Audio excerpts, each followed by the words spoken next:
கஜானனம் பூதகணாதி சேவிதம் கபித்த ஜம்பு பலஜார பஜ்ஜிதம் உமாசுதம் சோக விநாசகாரணம் நமாமி விக்னேஸ்வர பாதபங்கஜம். அனைவருக்கும் வணக்கம். நான் உங்கள் அஸ்ட்ரோ அருண்.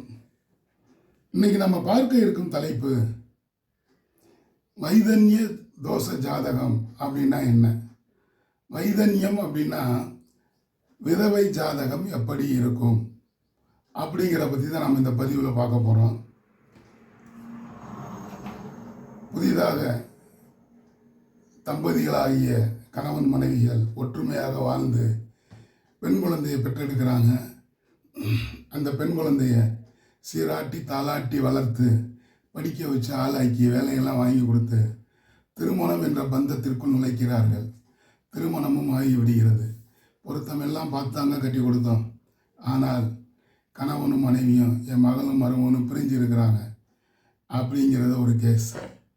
அடுத்ததாக கட்டி கொடுத்து 3 மாதத்துலேயே கணவன் விட்டு சென்று விட்டான் அப்படிங்கிற ஒரு கேஸ்.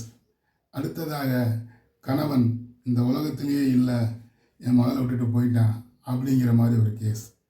ஆக வைதன்ய ஜாதகம் அப்படி என்றால் விதவை ஜாதகம் எப்படி இருக்கும்? ஒரு தாயும் தகப்பனாரும் பெண்ணை கட்டி கொடுத்து அந்த பெண்ணு இளம் வயதிலேயே விதவையானால் பெற்றோருக்கு எப்படி இருக்கும்? மன சங்கடத்தை தானே கொடுக்கும். ஆக இந்த மாதிரியான கணவனுக்கு ஆயுள் குறைவான ஜாதகம் எப்படி இருக்கும் அப்படிங்கிறத பற்றி தான் நாம் இந்த பதிவில் பார்க்க போகிறோம். இப்போ ஸ்க்ரீனில் தெரிகிற இந்த ஜாதகத்தை பாருங்கள். இது ஒரு கடக லக்கண ஜாதகம். லக்கணத்திலேயே செவ்வாய். கடகசிம்ம லக்கணதாரர்களுக்கு செவ்வாய் எங்கிருந்தாலும் தோஷம் இல்லை என்று சொல்லப்பட்டிருந்தாலும் இங்கே கடகத்திலே செவ்வாய் நீச்சமாகி பலவீனமாகிறார், பங்கப்பட்டு விடுகிறார். ஒரு கிரகம் பலமாக இருக்க வேண்டும், அதுவும் லக்னாதிபதி பலமாக இருக்க வேண்டும். இங்கே கடக லக்கணத்துக்கு அதிபதி யாருன்னு பார்த்தீங்கன்னா சந்திரன். அவர் செவ்வாயின் வீட்டில் போய் நீச்சமாகிறார், வலு இழந்துடுறார். லக்னத்தில் சந்திரனுக்கு இடம் கொடுத்த செவ்வாயே நீச்சம்.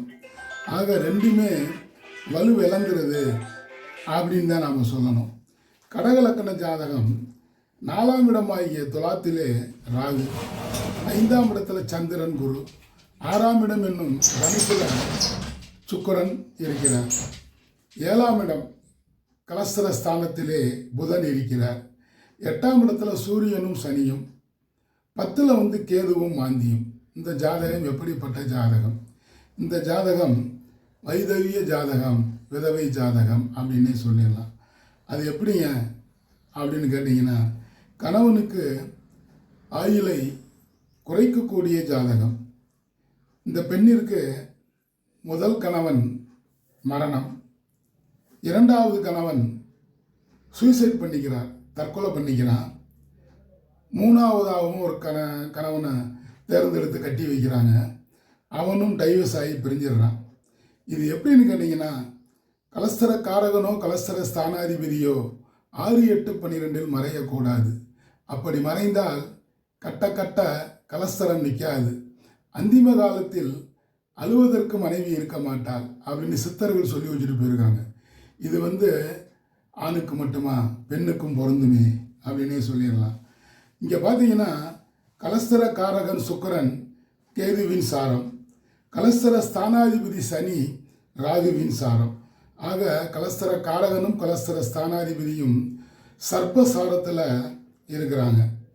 2ஆம் இடம் சூரியன் குடும்பஸ்தானத்திற்கு 8ஆம் இடத்துல போய் இருக்கிறார். லக்னத்திற்கு 8ல் 2ஆம் இடம் என்பது தனம், குடும்பம், வாக்குஸ்தானம் அல்லவா? அந்த சூரியன் 8ல் போய் மறைகிறார். எங்கள் கும்பத்தில் போய் உட்கார்ந்தார். அங்கே சனியும் சேர்ந்து உட்கார்ந்துருக்கிறாங்க. சூரியனும் சனியும் சேர்ந்தால் அந்த ஜாதகம் வலு குறைவு என்றே சொல்லிவிடலாம். 7ஆம் இட சனி யாருன்னு பார்த்தீங்கன்னா கலஸ்தர காரகன், 8ல் போய் மறைகிறார். கும்பத்தில் சொந்த வீடு தான் இருந்திட்டாலும் கடகலக்கணத்திற்கு மகா பாதகாரி அல்லவா? சரலக்கணத்திற்கு கடகலக்கணம் என்றால் சரலக்கணம், சரலக்கணத்திற்கு 2, 7 பாதகாதிபதி. இந்த 2 பேருமே சேர்ந்து 8ஆம் இடத்துல, இந்த பெண்ணிற்கு 8ஆம் இடத்துல போய் உட்காந்துட்டாங்க. 8ஆம் இடம் என்பது என்ன அப்படின்னு பார்த்தீங்கன்னா, 8ஆம் இடம் என்பது பெண்களுக்கு மாங்கல்ய ஸ்தானமாச்சு. அப்போ மாங்கல்யம் உங்களுக்கு ஸ்ட்ராங்காக இருக்கா? இங்கே இல்லை அப்படின்னு தான் சொல்லணும். இந்த ஜாதகம் ஒரு மாங்கல்ய தோஷ ஜாதகம். யோகம் என்றால் பெறுவது, தோஷம் என்றால் இழப்பது. அவன் பெரிய யோகக்காரன்ப்பா அப்படின்னா அவனுக்கு எல்லாம் கிடச்சிக்கிட்டு இருக்குன்னு அர்த்தம். தோஷம் பிடிச்சவன்ப்பா, அவன் அந்த ரோட்டில் வந்து நம்ம இந்த ரோட்டில் போயிடணும், அவன் மூஞ்சிலையும் முழிக்கக்கூடாது அப்படிம்பாங்க. அப்போ அது தோஷம் அப்படின்னே சொல்லிடலாம். லக்னாதிபதி சந்திரனும் சனியின் சாரம், 5ஆம் இடத்துல நீச்சம். லக்னத்திற்கு இடம் கொடுத்த செவ்வாய் சனியின் சாரம். செவ்வாயும் நீச்சம், சந்திரனும் நீச்சம். சந்திரன் செவ்வாய் பரிவர்த்தனை யோகம். இங்கே எடுபடலையே, ஏன் அப்படின்னா 2 பேரும் நீச்சம் ஆகிட்டாங்க. சந்திரன் சனி சேர்ந்தால் புணர்வு தோஷத்தை அல்லவா கொடுத்து விடுவார். நான் முதல்லயே சொன்னேன், யோகம் என்றால் பெறுவது, தோஷம் என்றால் இழப்பது. ஆக இந்த பெண் எத்தனை கணவன்களை கட்டினாலும் அந்த கணவன் விட்டு போயிடுறது, இழந்துக்கிட்டே வர்றது, வாழ்க்கையை இழக்கிறது. கடகலக்கணத்திற்கு சப்தமாதிபதி பின் அஷ்டமாதிபதி அல்லவா சனி பகவான். அதனால் பரிவர்த்தனை யோகம் இங்கே வேலை செய்யவில்லை அப்படின்னே சொல்லிடலாம். 4ஆம் இட சுக்கிரனும் 6ஆம் இடத்தில் மறைவு. 4ஆம் இடம் என்பது பெண்களுக்கு கற்பை பற்றி சொல்லக்கூடியது அல்லவா. கற்பில் சிறந்தவள் கண்ணகி அப்படிங்கிறாங்க. அதை பற்றிலாம் இப்போ பேசுகிறதுக்கு இங்கே நேரம் இல்லை. கண்ணகியா மாதவியா, அது ஒரு பட்டிமன்றமே நடந்துச்சு. ஆனால் கண்ணகியை காட்டிலும் நான் என்ன சொல்லுவேன், நான் மாதவி தான் கற்பில் சிறந்தவள் அப்படின்னு சொல்லுவேன். ஏன்னு கேட்டிங்கன்னா, கண்ணகி ஏற்கனவே குடும்ப பெண், குடும்பத்திலிருந்து வந்தவன். மாதவி தாசி குலத்தில் பிறந்து அவன் ஒருவனுக்காகவே வாழ்ந்தாள். ஆக கண்ணகியா மாதவியா என்றால் மாதவி தான் கற்பில் சிறந்தவள் என்று சொல்லுவேன். ஆக 4ஆம் இடம் என்பது பெண்களுக்கு கற்பை பற்றி சொல்லக்கூடியது. அப்போ 8ஆம் இடம் செக்ஸை பற்றி சொல்லக்கூடியது அப்படின்னு சொல்லிடலாம். 8இல் சூரியனும் சனியும், அப்போ என்ன எப்படி இருக்கும், தகாத உறவு தான் இருக்கும். சரலக்கணத்திற்கு 2 7 பாதகாதிபதி. 2 சூரியனும் 7 சனியும் 8ஆம் இடமான கும்பத்தில் போய் உட்கார்ந்துருக்கிறாங்க. 2 பேருமே ஒருவருக்கொருவர் எதிரிகள். இந்த 2 பேரும் 2ஆம் இடத்தை பார்க்குறாங்க. 2ஆம் இடம் என்பது என்ன, குடும்பஸ்தானமாச்சு. அப்போ குடும்ப வாழ்க்கையில் கை வச்சாச்சு, குடும்பத்தை கெடுத்தாச்சு. கணவன் வழி சிறப்பு இல்லையா? கணவன் வழி இங்கே சிறப்பு இல்லை என்றே சொல்லிவிடலாம். 8இல் இருக்கும் சனியை கேது பார்க்கிறார். 8இல் இருக்க சனி 10ஆம் இடத்திலிருந்து ஆண்டி கிளாக்கில் 3ஆம் பார்வையாக சனியை பார்க்கிறார். அப்போ 7ஆம் இடம் என்பது கணவனை பற்றி சொல்லக்கூடிய இடமாச்சு. அப்போ கணவன் ஸ்தானம் நல்லபடியாக அமையவில்லை. 1 அல்லது 2 அல்ல 3 கணவன்கள் அமைந்தும் இந்த பெண்ணிற்கு வாழை கொடுத்து வைக்கலை அப்படின்னே சொல்லலாம். இதைத்தான் முதலியே ஒரு கவி சொன்னேன். கலஸ்தர காரகனோ கலஸ்தர ஸ்தானாதிபதியோ 6, 8, 12 மறையக்கூடாது. அப்படி மறைந்தால் தாலி கட்ட கணவன் இருக்க மாட்டான், அந்திம காலத்தில் அழுவதற்கு மனைவி இருக்க மாட்டாள் அப்படின்னு சித்தர்கள் சொல்லி வச்சிருக்கிறாங்க. இது ஆண்களுக்கும் பொருந்தும், பெண்களுக்கும் பொருந்தும். இந்த பெண்ணிற்கு 8ஆம் இடத்துல சூரியன் சனி. 8ஆம் இடம் என்பது மாங்கல்ய ஸ்தானம்னு முதல்லயே சொன்னேன். ஆக சித்தர்கள் இப்படியெல்லாம் சொல்லி வச்சுட்டு போயிருக்காங்க. இந்த ஜாதகத்தை பாருங்கள். கடக லக்கணம், லக்கணத்திலேயே செவ்வாய். 4ஆம் இடமான துலாம் ராசியிலே ராகு இருக்கிறார். ராகு தனது 3ஆம் பார்வையாக கடக லக்கணத்திற்கு 2ஆம் இடத்தை பார்க்கிறார். 2ஆம் இடம் என்ன, குடும்பஸ்தானம். அப்போ ராகு என்ற பாம்பு விஷத்தை குடும்பத்தில் கக்கிக்கிட்டே இருக்கு, கணவன் மேலே கக்கிக்கிட்டே இருந்து பெண்ணுக்கு எத்தனை கணவன் வந்தாலும் விட்டு வைக்காது அப்படின்னே சொல்லிடலாம். அப்போ இந்த ஜாதகிக்கு குடும்பஸ்தானம் கெட்டு போச்சு. 2ஆம் இடம் பங்கப்படலாமோ, பலப்பட வேண்டும். இங்கே பங்கப்பட்டாச்சு.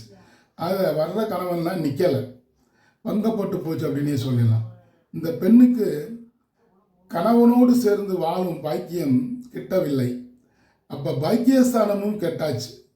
9ஆம் இட குரு 5 லக்னாதிபதி சந்திரனுடன் இருக்கிறார். சந்திரனோ நீச்சம். இங்கே குருச்சந்திர யோகமும் எடுபடவில்லை. குருவும் சந்திரனும் ஒரு கேந்திரத்திலேயோ ஒரு திரிகோணத்திலேயோ இருந்தால் குருச்சந்திர யோகத்தை கொடுப்பார். இங்கே கடகலக்கணத்திற்கு 5ஆம் இடத்தில் சந்திரன் குரு, சந்திரன் நீச்சம். 6ஆம் இடத்து அதிபதி லக்னாதிபதியும் 6ஆம் இடத்து அதிபதி குருவும் சேர்ந்து 5ஆம் இடத்துல போய் பஞ்சமஸ்தானத்தில் போய் உட்காந்தாச்சு. ஆக இங்கே குருச்சந்திர யோகம் எடுபடவில்லை, வேலை பார்க்கல அப்படின்னு தான் சொல்லணும். சந்திரன் செவ்வாய் பரிவர்த்தனை யோகமும் செயல்படவில்லை. சந்திரனும் நீச்சம், செவ்வாயும் நீச்சம். ஆக 2 பேருமே நீச்சமாகி வலுவளர்ந்து உட்காந்துட்டாங்க. அப்போ இந்த ஜாதகிக்கு 2ஆம் இடமும் கெட்டாச்சு, 7ஆம் இடமும் கெட்டாச்சு. 2ஆம் இடம் குடும்பஸ்தானம், 7ஆம் இடம் கணவனை பற்றி சொல்லக்கூடியது. அப்போ கணவன் வழி சிறப்பா? எப்படி சிறப்பாக இருக்க முடியும்? கட்ட கட்ட கலசரம் தான் நிற்காதே, தாலி நிற்காதே, கலண்டு கலண்டு விழுகுமே. அப்போ கணவன் போய் சேர்ந்துருவார் அப்படின்னு தானே சொல்லணும். அப்போ இந்த ஜாதகிக்கு கலஸ்திர தோஷம் மிக கடுமையாக இருக்குது. கலஸ்திர தோஷம் என்பது மிகப்பெரிய கடினமான தோஷம் அப்படின்னே சொல்லிடலாம். லக்னத்தில் செவ்வாய், 10ஆம் இடத்துல கேது. 10ல் ஒரு பாம்பு இருக்க வேண்டும், பாம்பை அறிந்து பலன் சொல்ல அப்படிம்பாங்க. 10ல் பாம்பு இருந்து 8ஆம் இடத்தை பார்க்குறார். யார்? கேது. சுபானு என்ற அரக்கன் தலை வெட்டப்பட்டு ராகு கேதுக்களாக மாறினார்கள். கிரக வரிசையிலே இடம் பெற்றார்கள். அவர்கள் சாயா கிரகமாக ஆண்டி கிளாக்கில் அப்பிரதட்சணமாக வலம் வருவார்கள். எல்லா கிரகங்களும் கிளாக் வயசில் சுத்தம். ராகு கேது மட்டும் சாயா கிரகங்கள், நிழல் கிரகங்கள், ஆண்டி கிளாக்கில் சுற்றுவாங்க. அப்போ 10ஆம் இடத்தில் கேது இருந்து 8ஆம் இடத்தை கேது பார்க்கிறார் தனது 3ஆம் பார்வையாக. 8ஆம் இடம் என்பது பெண்ணிற்கு மாங்கல்ய ஸ்தானம். அந்த மாங்கல்ய ஸ்தானம் அப்போ கெட்டாச்சு. ராகுவை போல் கொடுப்பான் இல்லை, கேதுவை போல் கெடுப்பான் இல்லை. அந்த மாந்தியும் சேர்ந்தாச்சு.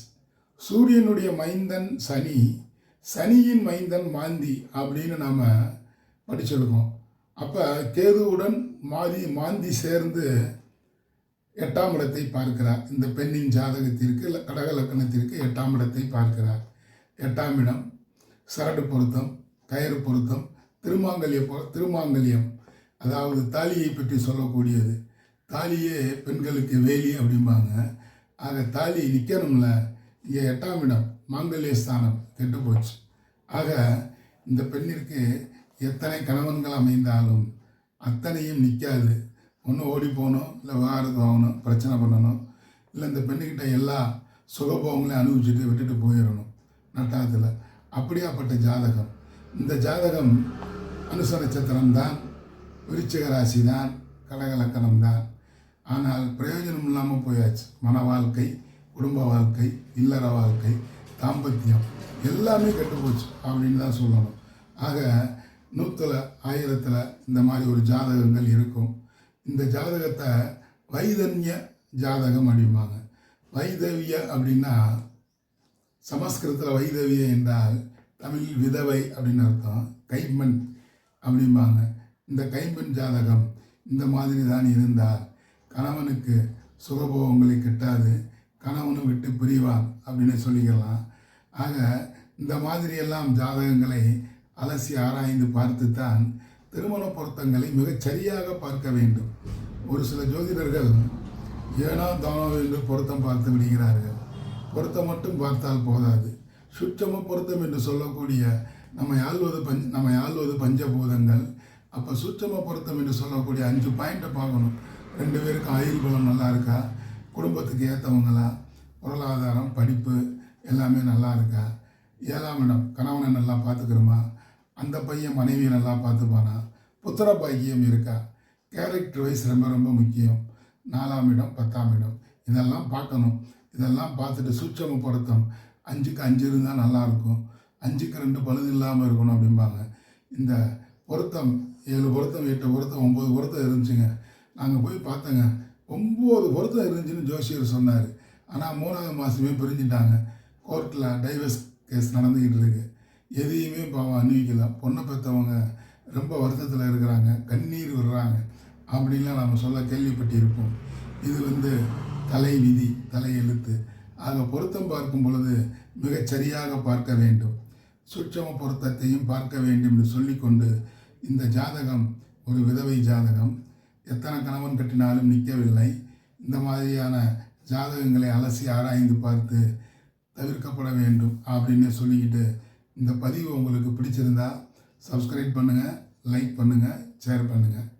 இதுவரையில் பெல் ஐக்கானை கிளிக் பண்ணாமல் இருந்தால் பெல் ஐக்கானை கிளிக் பண்ணுங்கள். அப்படி பெல் ஐக்கானை கிளிக் பண்ணும் பொழுது நான் பதிவிடும் அடுத்தடுத்த வீடியோக்கள் உங்களை தானாக வந்தடையும் என கூறிக்கொண்டு இந்த நாள் இனிய நாளாக இருந்ததற்கு இறைவனுக்கு நன்றி கூறி நாளைய பொழுது நல்லதாக விடியட்டும் என கூறிக்கொண்டு உங்களிடமிருந்து விடைபெறுபவர் உங்கள் அஸ்ட்ரோவரும். நன்றி, வணக்கம். வாழிய வளமுடன்.